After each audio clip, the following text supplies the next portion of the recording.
Guys पहिला यो video हेरौँ अनि यसको फन्नी कमेन्ट पढ्ने है त। आदरणीय दर्शक देख्नुहुन्छ, हेर्नुहोस् एयरपोर्ट गौतम बुद्ध अन्तर्राष्ट्रिय एयरपोर्टमा भैँसी हेर्नुहोस्, यसरी भैँसी चराइराखेको छ हेर्नुहोस्। ऊभन्दा दक्षिण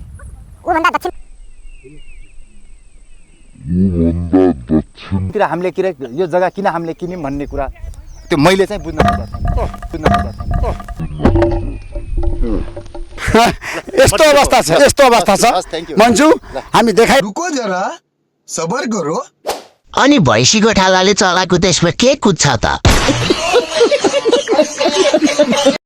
मुर्रा एयरलाइन्स। धमलालाई देखेर भैँसीले पुच्छा ठाडो गर्दैछ, मौकाको फाइदा लिनुहोस् पत्रकारज्यू। रागाहरूले चलाको देशमा भैँसी त दौडिहाल्छ नि। बाटो छोड, भैँसी टेक अफ हुन आँट्यो, के गर्दो रहनु है। धमला माथि भैँसीको हमला, भैँसीलाई पनि धमलाको नाक मन परेन। अच्छा। धमलाको चाकमा सिङ घुसारेर माथि उठाउनु पर्ने। खत्म, bye bye, tata, good bye.